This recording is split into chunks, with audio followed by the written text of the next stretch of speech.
नमस्कार, सुजुस बुलेटिन में आपका स्वागत है। मैं हूं आपके साथ अश्विनी सरोही। एक नजर हेडलाइंस पर। शिक्षा और स्वास्थ्य के बाद अब मिलेगी न्यूनतम आय की गारंटी। राजस्थान विधानसभा में न्यूनतम आय गारंटी विधेयक 2023 को लेकर कल होगी चर्चा। राज्य सरकार ने पिछले 3 सालों में किसानों का 409 करोड़ रुपए से ज्यादा का कर्ज किया माफ। 59,983 किसान हुए लाभान्वित। राज्य के महाविद्यालयों में विद्यार्थियों को मिलेगी कैंपस प्लेसमेंट्स की सुविधा। सॉफ्ट स्किल्स का भी दिया जाएगा प्रशिक्षण। जनता को शिक्षा और स्वास्थ्य का अधिकार देने वाले राजस्थान ने अब न्यूनतम आय की गारंटी देने की दिशा में बड़ा कदम उठाया है। राज्य सरकार ने विधानसभा में राजस्थान न्यूनतम आय गारंटी विधेयक 2023 पेश कर दिया है, जिस पर कल चर्चा होगी। महात्मा गांधी न्यूनतम आय गारंटी, इंदिरा गांधी शहरी रोजगार और मुख्यमंत्री ग्रामीण रोजगार गारंटी और सामाजिक सुरक्षा पेंशन योजनाएं इसके दायरे में होंगी। सहकारिता मंत्री श्री उदयलाल आंजना ने गुरुवार को विधानसभा में बताया कि राज्य सरकार के फैसले के बाद पिछले 3 सालों में केंद्रीय सहकारी बैंकों और प्राथमिक सहकारी भूमि विकास बैंकों द्वारा किसानों के 409 करोड़ रुपए की ऋण माफी कर 59,983 किसानों को लाभान्वित किया गया है।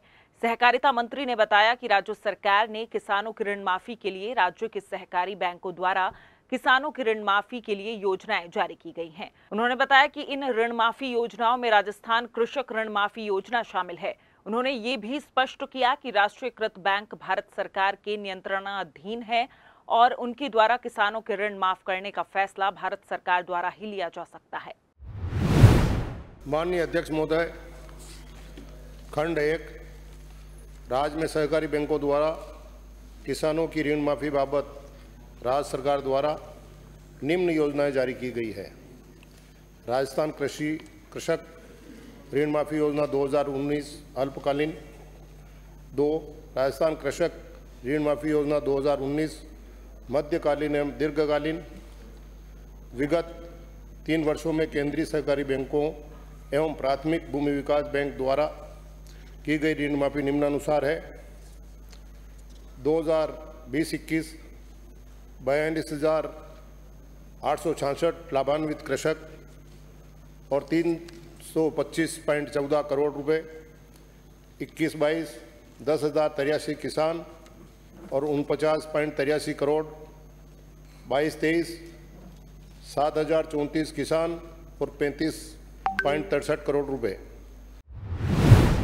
जल संसाधन मंत्री श्री महेंद्रजीत सिंह मालवीय ने विधानसभा में आश्वस्त किया कि राज्य सरकार ईसरदा बांध के निर्माण कार्य को प्राथमिकता के आधार पर पूरा कराएगी, ताकि इस परियोजना से लाभान्वित होने वाले गांवों को जल्द पेयजल आपूर्ति से जोड़ा जा सके।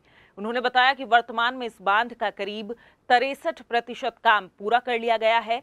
जल संसाधन मंत्री ने बताया कि फरवरी 2023 तक ईसरदा बांध परियोजना का 47% काम पूरा हो चुका है, जिस पर 487 करोड़ रुपए खर्च किए गए हैं। परियोजना को माह अगस्त 2024 तक पूरा कर लिया जाना प्रस्तावित है। उन्होंने बताया कि विधानसभा क्षेत्र बांदीकुई और बसवा तहसील क्षेत्र के समस्त गांवों को पेयजल उपलब्ध कराए जाने के लिए निविदा संबंधी कार्य PHED विभाग के तहत प्रक्रियाधीन है।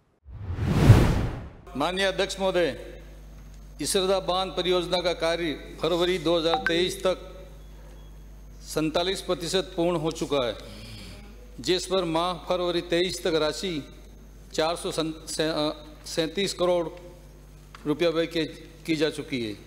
उक्त परियोजना का संपूर्ण कार्य अगस्त 2024 तक पूर्ण किया जाना प्रस्तावित है।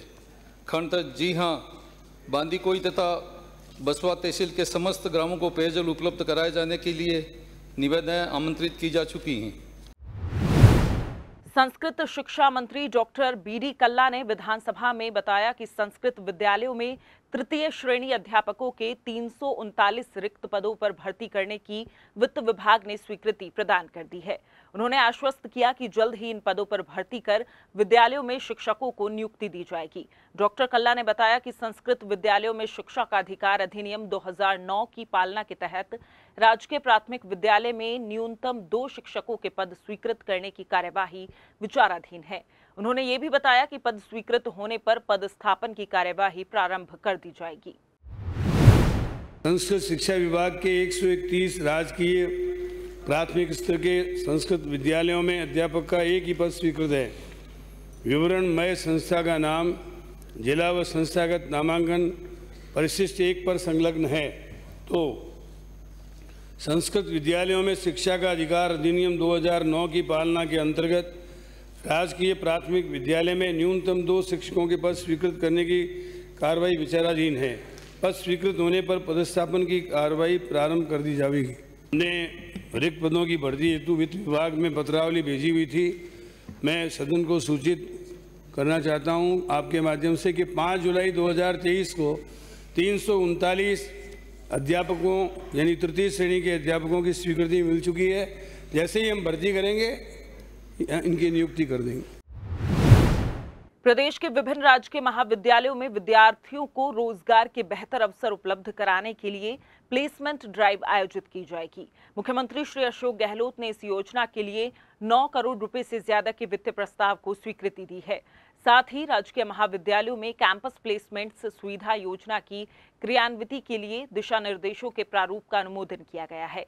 प्रस्ताव के अनुसार पहले चरण में 100 राजकीय महाविद्यालयों में कैंपस प्लेसमेंट योजना शुरू की जाएगी, जिसके तहत महाविद्यालयों में कम से कम साल में 2 बार कैंपस प्लेसमेंट आयोजित किए जाएंगे।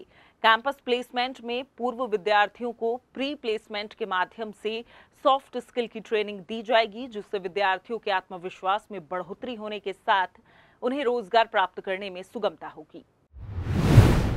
वरिष्ठ नागरिक तीर्थ यात्रा योजना के तहत बीकानेर से तीसरी विशेष ट्रेन गुरुवार को जगन्नाथपुरी के लिए रवाना हुई।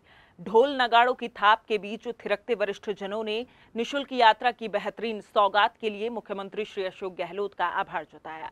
अधिकारियों और जनप्रतिनिधियों ने ट्रेन को हरी झंडी दिखाकर रवाना किया। ट्रेन रवानगी से पहले रेलवे स्टेशन का माहौल भक्तिमय हो गया। सभी वरिष्ठ नागरिकों ने जयकारों के साथ रेल में प्रवेश किया। इनके चेहरे पर यात्रा की खुशी साफ दिख रही थी। ट्रेन में बीकानेर संभाग के 252 यात्री रवाना हुए। ये ट्रेन 26 जुलाई को वापस आएगी। इसमें प्रभारी, सह प्रभारी के अलावा 7 अनुदेशक और मेडिकल टीम भी साथ रहेगी। वहीं सभी यात्रियों के लिए भोजन और आवास सहित सभी व्यवस्थाएं निःशुल्क रहेंगी। जगन्नाथपुरी के लिए जाने वाले यात्रियों ने मुख्यमंत्री का आभार भी जताया। जन सम्मान वीडियो कॉन्टेस्ट से प्रदेश की सभी जन कल्याणकारी योजनाओं की जानकारी आमजन तक लगातार पहुंच रही है। जन सम्मान वीडियो कॉन्टेस्ट के प्रति लोगों में भी खासा उत्साह है। राज्य सरकार की कल्याणकारी योजनाओं, सफलता की कहानियों और लाभार्थी अपना वीडियो बनाकर हर दिन लाखों रुपए के इनाम जीत रहे हैं। सोमवार 17 जुलाई को जारी किए गए परिणाम में मकराना की सुमन कुमारी बरवार ने पहले पुरस्कार के रूप में 1 लाख रुपए की राशि जीती। दूसरे स्थान पर छोटी सादड़ी प्रतापगढ़ की जननी बाई रही।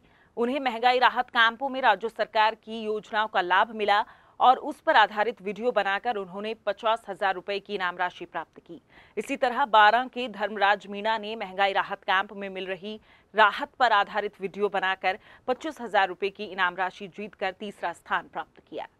साथ ही 100 प्रदेशवासियों को 1,000 रुपए का प्रेरणा पुरस्कार भी मिला। जन सम्मान वीडियो कॉन्टेस्ट में प्रदेशवासी अपनी क्रिएटिविटी को अलग अलग अंदाज में प्रस्तुत कर रहे हैं।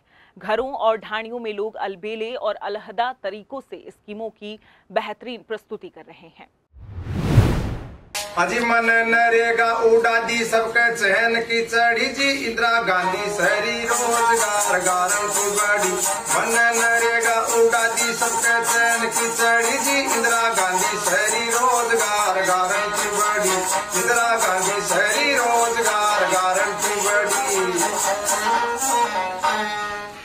125 शहरी 125 मन नरेगा, 250 दिन कुल मिलाकर सबको काम मिलेगा। पशुधन 40,000 बीमुधेनु बड़ी जी, इंदिरा गांधी शहरी रोजगार गारंटी बड़ी। मन नरेगा उड़ा दी सबके चहन की चढ़ी जी, इंदिरा गांधी शहरी रोजगार गारंटी बड़ी।